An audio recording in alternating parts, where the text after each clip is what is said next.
Today we have Mike Cassel, and we're very excited because you're one of the preeminent lawyers in first party.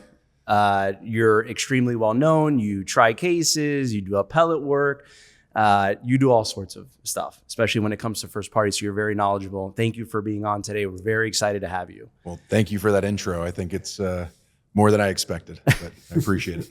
So the way we like to start these interviews, we sort of like to start and ask a fun fact that maybe somebody that doesn't know you well, if you were at a bar and having a conversation with the individual and say, you know what, here's a fun fact about myself. Are there any fun facts that, any hobbies, anything that you want to discuss? Well, before I became an attorney, I never wanted to be an attorney. So I went to law school with the intention of working in the music industry. And I thought if I became a lawyer and I got my foot in the door on the business aspect of the music side, I could get somebody to listen to the music I was actually making. And that didn't work. And I ended up going to my fallback job. That's a long way around getting your music. It's a lot of struggle to get your music. I thought, just the foot in the door is all I needed. But being a lawyer ended up being my safety job. And I think I'm better at being a lawyer than I was at being a musician. So it worked out all right. So we just found out that you were a musician before we went to law school, but the genre was a little shocking. So it wasn't jazz, it wasn't rock, it wasn't any of those genres. It was actually rap, wasn't it? It was hip hop, yeah. It was hip hop, okay. Actually, I have my master's of law in insurance law. And my joke is that my current hip hop name, my current rap name is Lawmaster Mike. I like that. Well, you also mentioned something else too that you wanted to be before. Oh yeah, going back. I mean, you want to go back to what I wanted to be when I was 4 or 5. I wanted to be a G.I. Joe, but then that turned into a professional wrestler, probably through Sergeant Slaughter. Actually, oh really? Interesting connection there. But yeah, right, I wanted to be. He was on G.I. Joe. I wanted to be a pro wrestler, and in fact, in my last trial, I was telling the judge that I had always wanted to be a pro wrestler. And I said that I had met Goldberg when I was a kid, and he gave me some words of wisdom. And I thought about what happens if I run into Goldberg right now. I would tell him, I actually did become a professional wrestler. I just do it wearing a different outfit in a different arena, in a different ring. So I think there's a lot of similarities between them. When he talked to you, did he grunt? Or was it just, was he normal Goldberg? Bill Goldberg? No, he was a nice Jewish boy. Billy Goldberg. Billy Goldberg. Well, so you brought up trials. What's your trial experience? What's the funniest thing that's ever happened to you in trial? Wow, funniest thing that's ever happened to me in trial. Well, my trial experience is I believe I've tried 7 cases at this point. The last 3 have been in the last 6 or 7 months, all dealing with the same issue, the wind versus flood and Hurricane Ian claims on the west coast of Florida. I don't know that I can give you a funniest trial experience because my theory and my motto when it comes to trial is I have to make the jury laugh. If I can make the jury laugh, then they're mine. And I have had opposing attorneys numerous different attorneys tell me that my voir dire is like crowd work at the Improv. And I truly believe that they're right because I think if I have a jury laughing, I move on to the next juror. I don't need to say anything else to the jury that's laughing. So voir dire is jury selection, right? Right. And as you're going through jury selection, you're obviously trying to be as charismatic as possible. You're trying to make a connection with the potential jury. How do you do that? I mean, are there sort of off the cuff sort of jokes, or is it something that you plan out? I mean, how does that process play? Well, I have certain lines I like to say at different stages of trial, but as far as voir dire goes, you get a juror questionnaire, you find out things about them. One time, and I'll show my nerd by saying this, but one time, one of the jurors, it was actually my first voir dire ever, it said that he liked board games. And I asked him what kind of board games he likes. And he starts telling me. I said, oh, do you ever play this game called Settlers of Catan? And he said, yeah, I love Settlers of Catan. Are you guys familiar with this at all? I have no at all. Oh, so I'm definitely nerding out right now. Is it like a Dungeons and Dragons role playing or anything? It's more like Monopoly and Risk, but tied into a game you can play within like 45 minutes. So it's a great game. Should probably get you guys playing it. Yeah. And he said, yeah, I love Settlers of Catan. And I said, oh, are you a longest road guy or are you a largest army guy? And he's like, well, it depends how the game plays out. And I was like, just like trial. You got to see all the evidence. You got to see how it plays out before you make your decision, right? And he was like, oh, yeah. Great segue. And, right. Great segue into that. And he ended up on my jury, and we ended up winning that case. And I mean, that's not necessarily getting him laughing, but certainly personalizing yourself to the jurors and connecting with them in some way. I find that sometimes during jury selection, because Frank does a lot of the jury selection. I've done a few jury selections and we've changed between opening, but at the same time, we can laugh and you want to make the jurors laugh. But at the end of the day, it is a serious thing, right? Because someone's lost their home. Someone may have, water intrusion and mold and they've gotten sick and, there's hundreds of thousands of dollars on the line. So I always find it's a fine line, right? Between making them laugh and, hey, there's a brevity to this, but at the same time, it really is serious, right? Because here you're actually, for us in civil work, it's not criminal, right? Nobody's going to jail, but at the same time, it's their house, right? It's going to cost thousands and thousands of dollars. And this insurance that, business that we're in terms of getting people paid, it really is sometimes their life savings that they have to put into something. So it's like a fine line, right? Between laughter, the jokes, but then, hey, look, this really is serious. Well, a person's home is their greatest asset, right? Yeah, that's right. But one thing I do always say at the beginning of my voir dire is you may hear me joking throughout this trial, but that doesn't mean I'm not taking it seriously. Right. That's a great point you made. And we use the term laugh, but really what we're doing is establishing trust, a connection with the individual. That's really what they're doing, right? And that's what we're trying to do. We're trying to make them as comfortable as possible with the process because they don't know the process. This is the first time a lot of times that they're in a courtroom, right?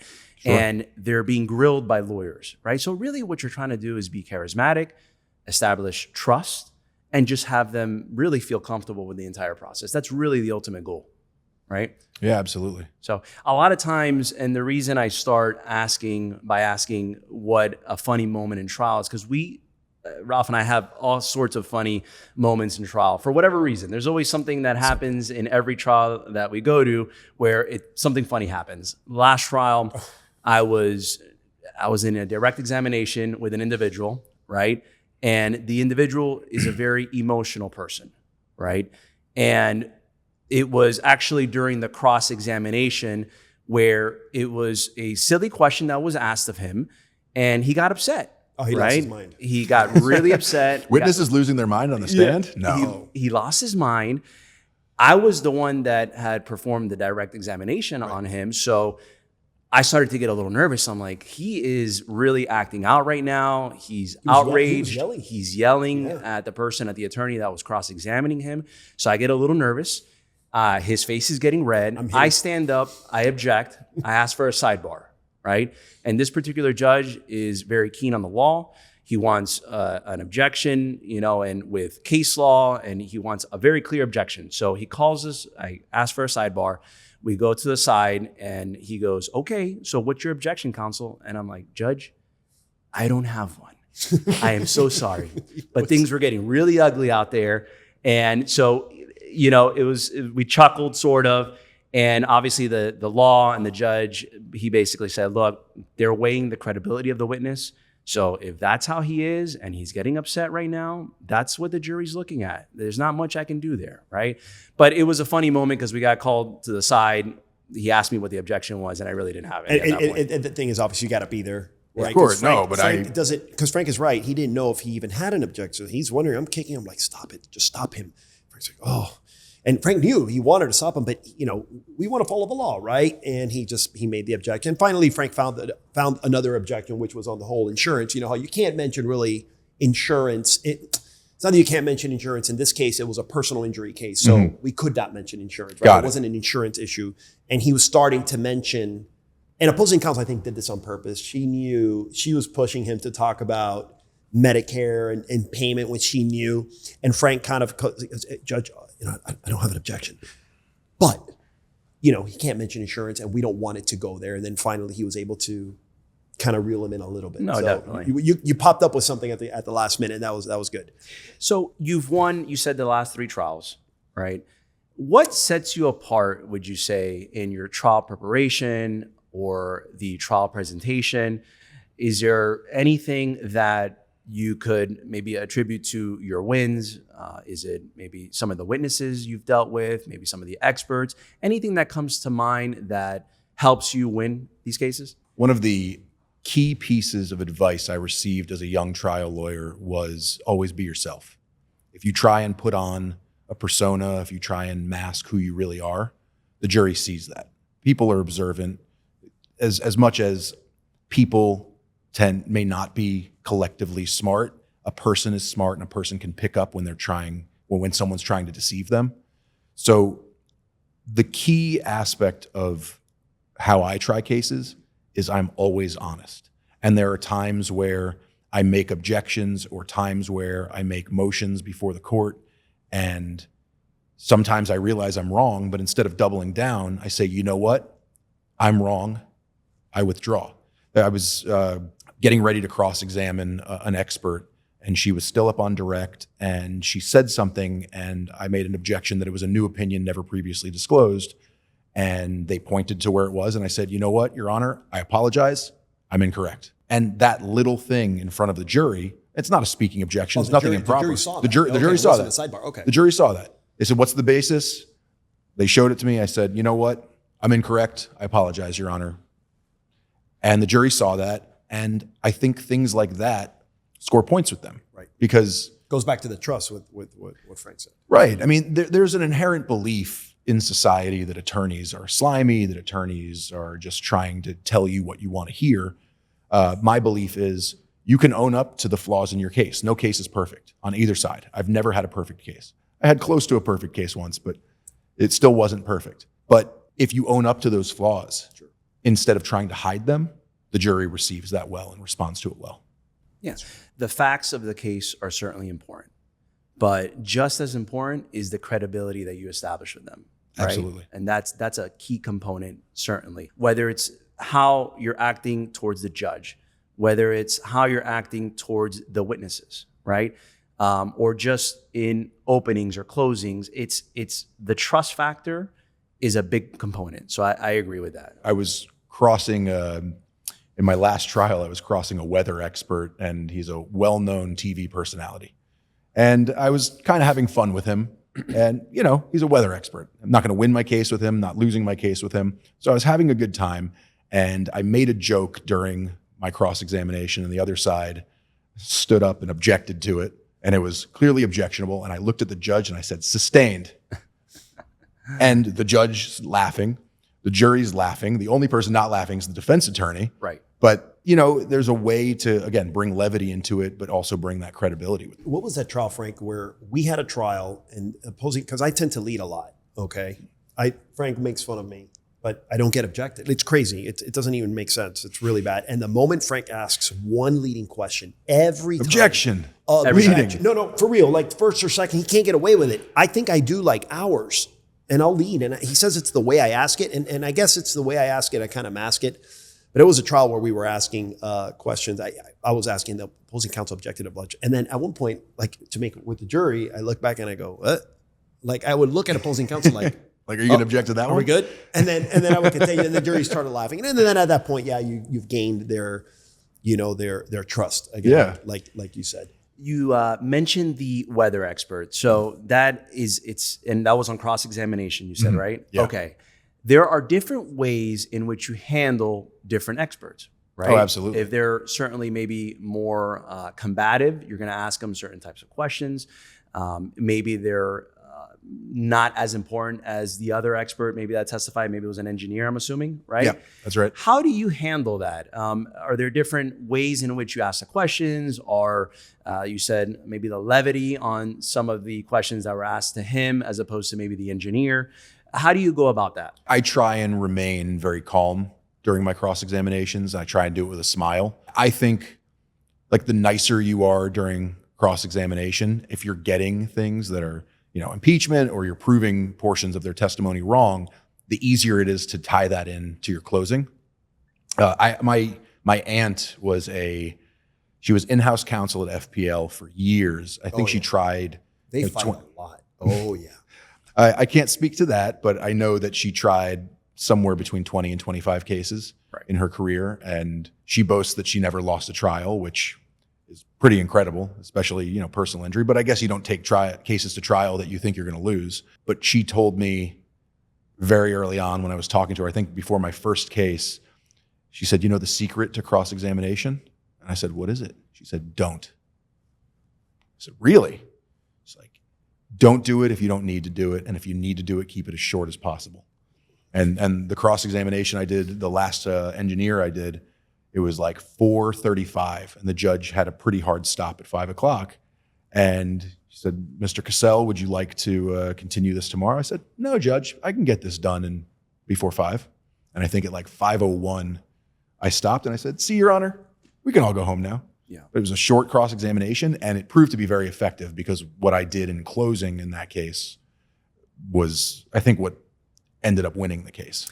So I've heard that a lot, right? On cross, you go in and out, constructive criticism on my end. I go a little long on cross. I do. I need to tone it down a little bit, maybe just being a little bit more in and out. And I do. I tend to go a little bit long. Well, let me ask you this, though, because I go long, or let me ask you, how do you go short? Right. What's the easiest way to pinpoint maybe some of the flaws in their case, maybe some of the inconsistencies? How do you shorten your cross to make it much more effective? So you don't have to prove them wrong. What you have to do is just show that what they said may not have been 100% accurate. And then in closing, you can argue, look how wrong they were. When I asked this one question and they confirmed it, it went against their entire prior testimony.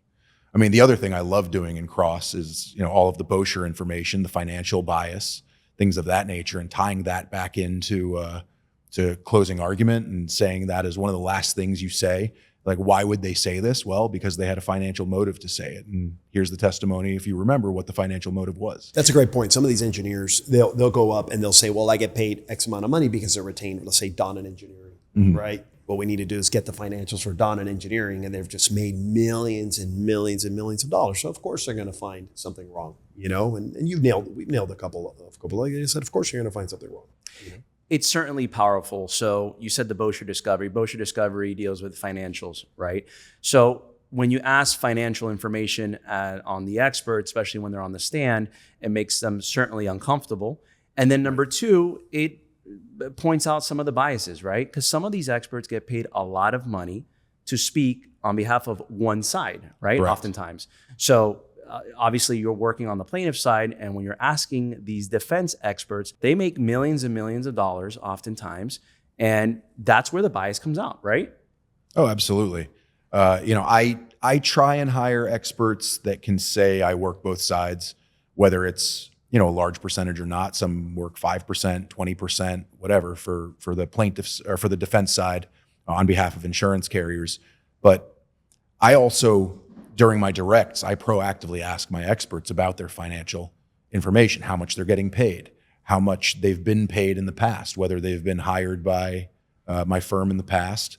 And that also seems to take the wind out of the sails. I hate that I'm giving away like my trial strategy. I hope my opposing attorneys don't watch this, but everybody else, I hope they do. So.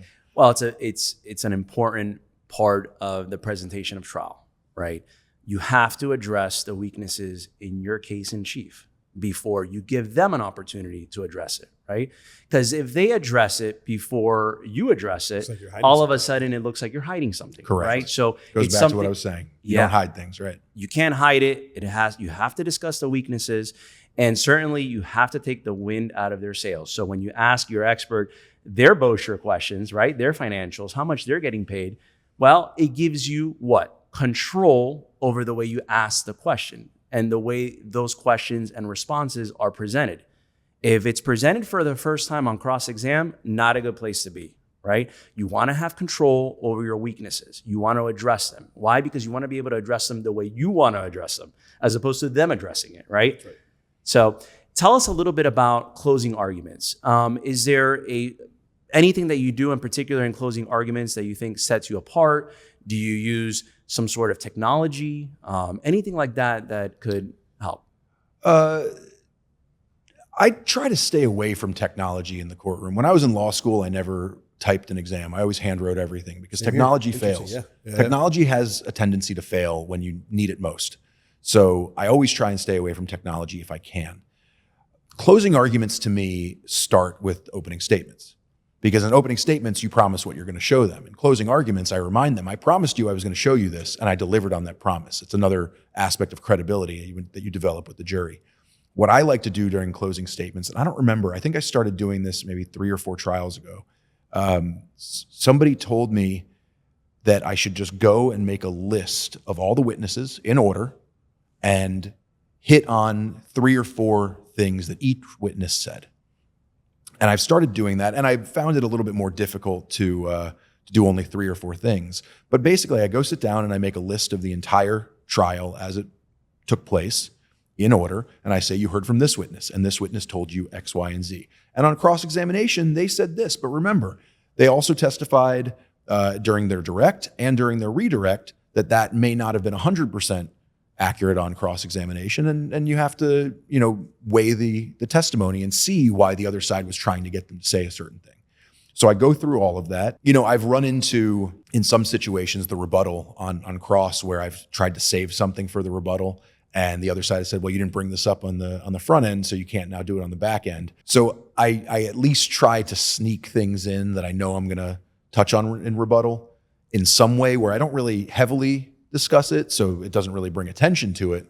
But one of the things I learned in the only trial I've ever lost was one that I was brought in like a week before and didn't do the things that I wanted to do. I didn't do voir dire, which I've always said if someone's bringing me on a trial now, I will not try the case unless I get to do voir dire.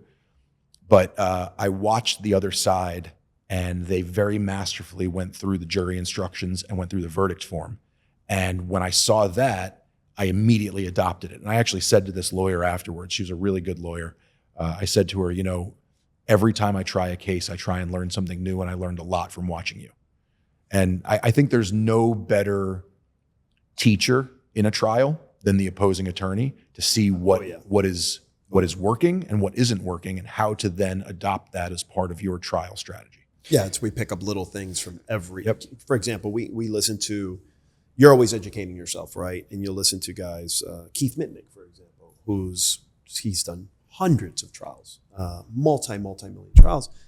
And he is always learning, right? All of them, they will themselves go to other seminars. They're like, you know what? This worked in the last trial. He did this. You know what? I'm going to implement this in the next one. It's always one more thing that you pick up and you put in that tool bag so that you can just take it out if you need it and reference it.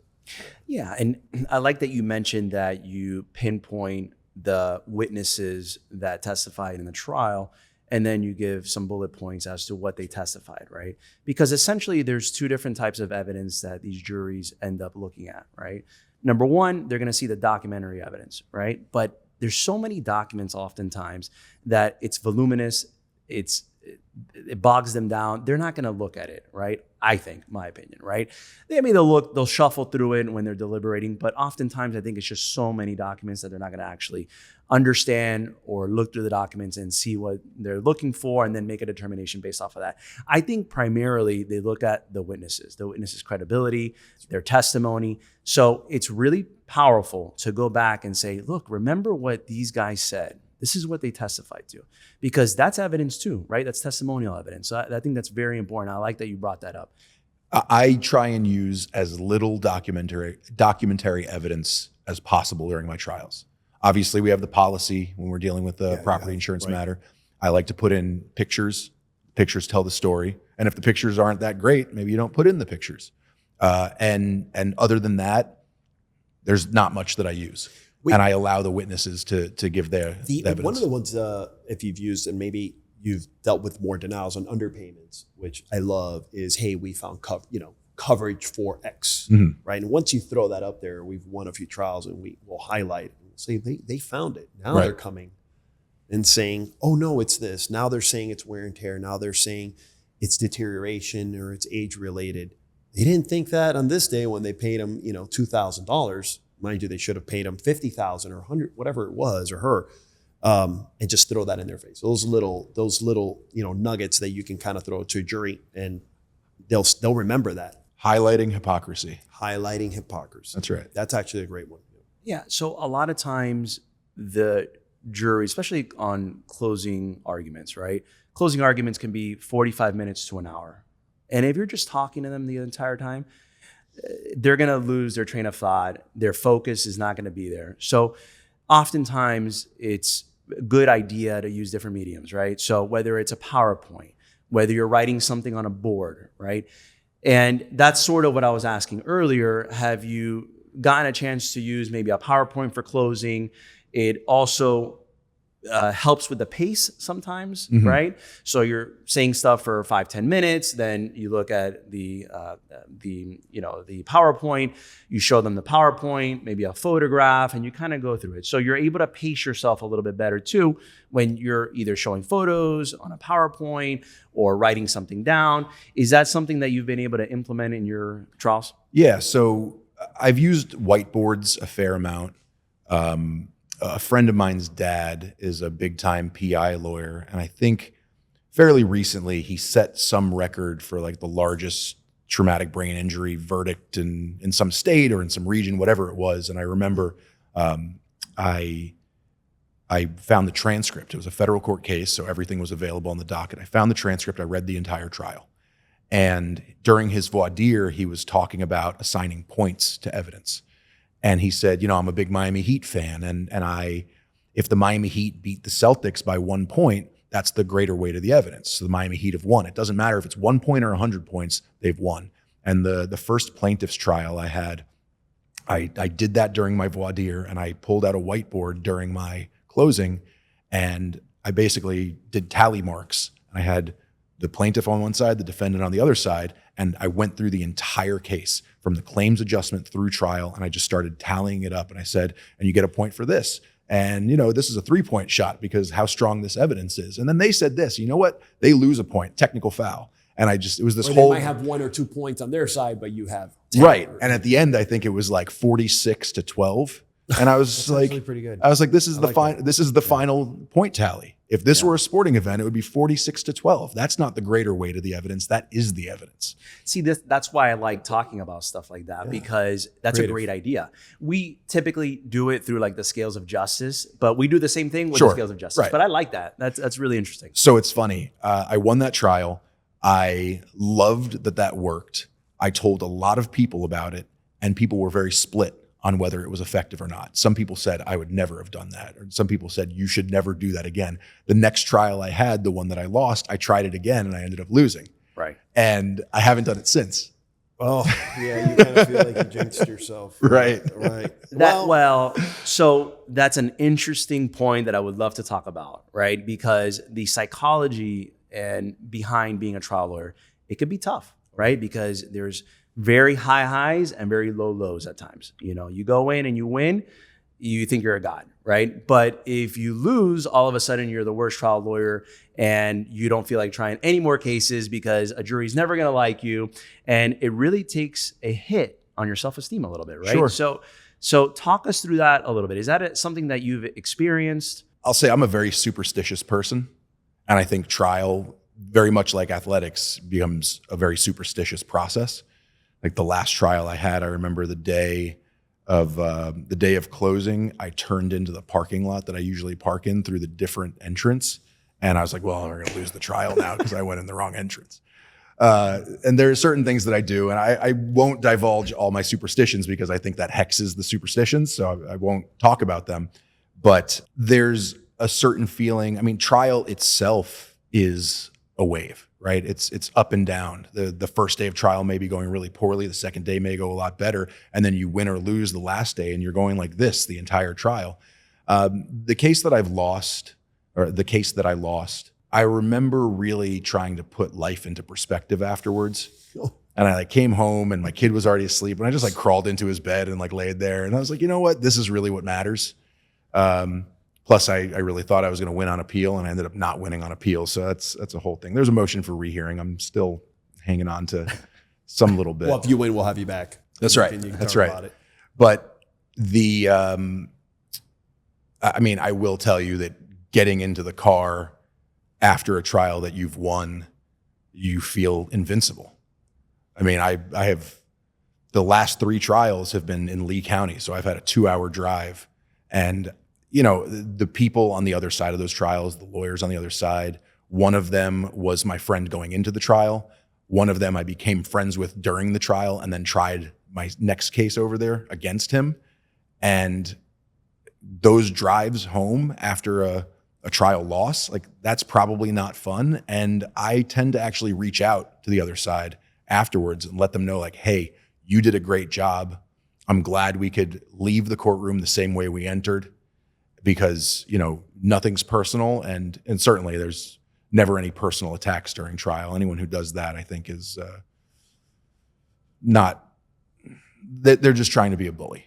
Agreed. And I mean, I know you have some experience with the ups and downs of trial. Yep. We had a pretty bad, one of the first, it was the second trial. It wasn't my case, but it was a very, very large products liability case. I'm talking quadriplegic. I'm talking about rollovers, things. It was a very, very large case in Pittsburgh, and tried the case twice, 2 5-week trials. Wow.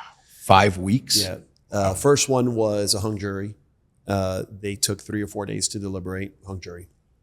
Jury comes out crying. The ones on our side, they called us. They were telling us, and then we tried the case again. I was at another firm, so don't hold it against Frank. This was another firm. And that trial was traumatic, really, because we all thought we were won, and we had a lot of money on the table. That's why I'm not mentioning names. And it was turned down by the client. Okay. Because I can understand why she turned it down. Sure. Because you're talking about a former champion at a certain sport. Like, she was just an amazing person. And it really wasn't going to change much in her life, right? And when she saw the way the trial went, we were like, oh man, this is a slam dunk. And when we get the verdict, it's an inconsistent verdict, right? They found the vehicle defective, but it wasn't the proximate cause of the injury. So when you read the first hearing, when they read, do you find that this is the car was defective? Yes. We're like, oh man, that's it. And you hear a gasp, right? Everyone sighed. And then right. Was it the cause of the injuries? No. And it's a surreal moment where I'll probably talk about it in another podcast, but there will be no, and that was another 3 or 4 day deliberation in federal court in a monster old courtroom built, during beautiful. the 40s. It was just this experience that you never forget, And when you try enough cases, you're going to have some losers, right? Unfortunately, it is what it is. We've tried a lot of cases at this point, but that was one that, to this day, nothing tops that, and I never want to have that feeling again. But unfortunately, it's going to happen, right? And sure. Just that losing any trial doesn't matter. The worst part for me is telling my family, actually telling my wife, and her telling me, "Oh man, you sure you want to do it again?" And then, actually, yes, I can't wait to get back in the courtroom and kick some ass, to be honest. The first trial I had on the plaintiff side, I had a 17-question verdict form. No. Oh, 17 questions. So I had to say to the jury, I need 2 yeses, 11 nos, and then a couple more yeses and some numbers. But that was a long reading of a verdict form. 7 or 8, but never that long. Not a huge fan of those, obviously, because you need to hit all of the prongs oftentimes for us to prevail, right? So I don't like those interrogatory verdict forms. They're tough on us, very, very tough. That case that you were just discussing, though, it's not just the offer that was made during trial to try to resolve the case, but it's also the amount of costs that sometimes go into these cases. $1 million. It's about $1 million. $1 million in legal costs? Wow. Just in legal costs to try the case. We'll have the attorney who tried the case, who's a very well-known attorney, has won tons of trials, big monster cases, but that one was just one of those that went on appeal, and I actually left the firm before the appeal decision. Mm-hmm. I don't even know what the appeal decision was. And I ended up just kind of wanted to go off on my own. And that's actually where I met Frank at another firm. But it was an experience you never forget. I mean, besides cutting your teeth against some of the best experts in the world in the automotive industry, that was amazing, right? And we got a hung jury the first time, right? So very tough case. You're a passenger in the vehicle. The person rolls over. You're arguing the car, right? It's not even the driver, right? The driver is really the person who kind of caused the accident, right? Sure. So you're talking about crashworthiness cases. They get a little complicated, but it's one of those things that hits your ego too. The hit to the ego it's something that we as attorneys, like you said, winning, you feel invincible. And then you lose, especially in a case that you think, hey, maybe I should have won. And it just you really question yourself. Well, let me ask you this. So you had said it was 3 to 4 days of deliberation. Yeah. Were you at the courthouse for all 3 days? All 3 days. You're in Pittsburgh. I mean, we basically lived there for 6 weeks because we had to get there 3 or 4 days before. So my really long verdict form case, I think the jury deliberated for an hour and a half, 2 hours. And I've had now the last 2 trials I've tried have been a single question, yes or no question. And the first one was a 5-hour deliberation. The second was a 6-hour deliberation. And those were long and painful. And of course. And maybe you guys, I'll turn this around on you and ask you guys to share some stories. But what do you guys do during those deliberations? I hate them. I hate waiting for the final result. I jokingly tell Ralph all the time, I just gonna leave you here for the next one. You deal with it, because I don't like the stress. I really don't like the stress. Sometimes I almost feel nauseous. I feel like almost passing out, because there's a lot on the line on these cases, right? And a lot of work goes into them. A lot of money goes into them. A lot of prep with the clients, and it all comes down to, that's it, the final deliberation by the jury. And when they come out with the final verdict, it's scary. It's scary. Absolutely. It really is. Ralph takes them maybe a little bit better than I do. So I jokingly tell him. Maybe I have a different look, but whoever's watching this podcast, you leave it in other people's hands, right? Yeah.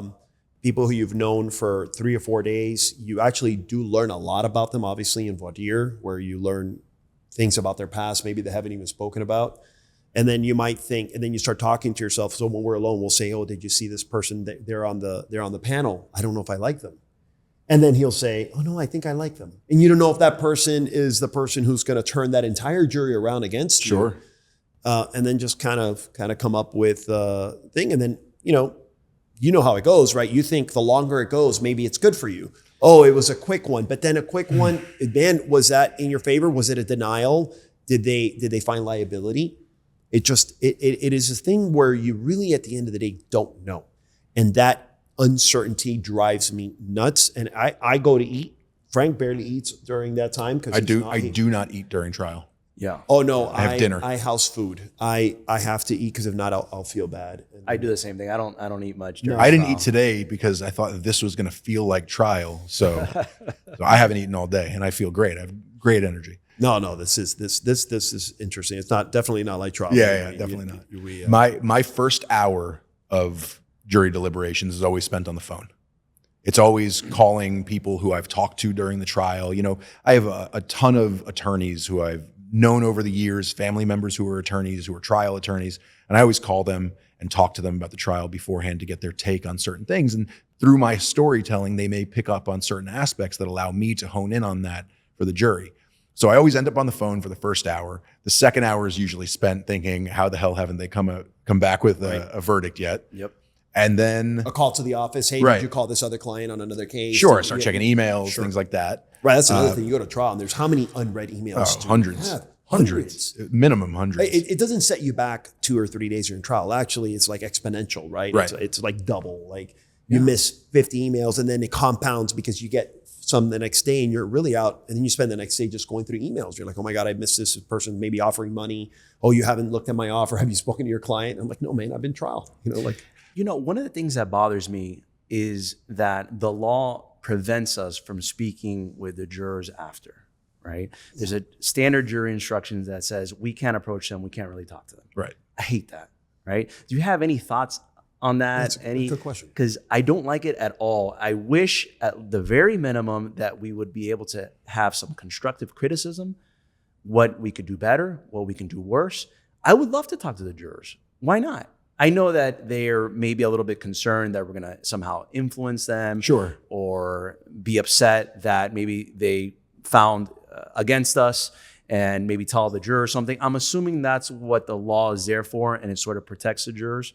But do you have any opinions as to that? Right in line with you. I wish I could speak to every juror afterwards. There are times where I know the jurors are leaving. I know they might take a different route, and I hustle down to see if I can just get them to approach me. Right. I've spoken to jurors twice. Yeah. Once was my first trial ever.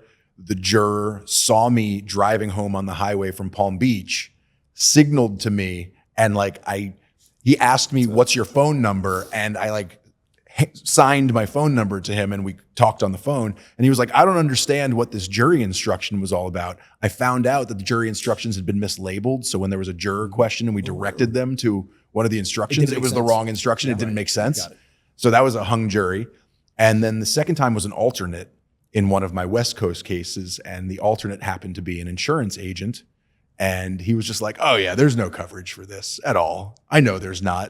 And I was like, "Well, it's a good thing you're an alternate." Right. But they didn't really give me any insight on how the process went or things I could do better. But I had a juror once who was an attorney who has done first party coverage work. Why either side allowed him on the jury, Yes, we don't know. Sure. But he ended up on the jury, and he's actually really good friends with a few different people I know. I did my Facebook research when we were selecting our panel, and I've told my friends, I was like, hey, can you get him to call me? Yeah. He hasn't, but I wish he had, because that was a crazy jury. Actually, we tried to strike that guy 3 times during the trial because we thought he was falling asleep, and he ended up being the foreperson and gave us everything we asked for. Look So at that, right. We take for granted jury instructions oftentimes, right? They are critical.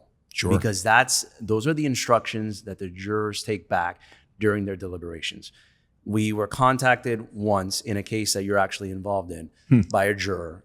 I think it was the following day.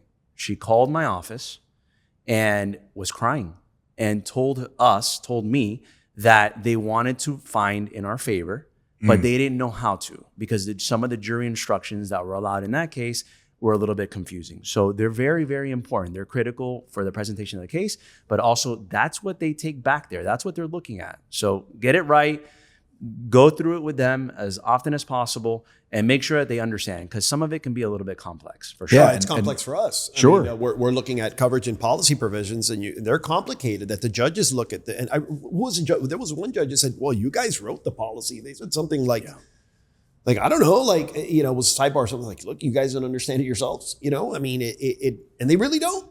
The defense doesn't. And there have been times where I've begged judges, like, look, you have to put this in. You have to define this term because the law defines this term. And they said, oh, you can argue it in closing.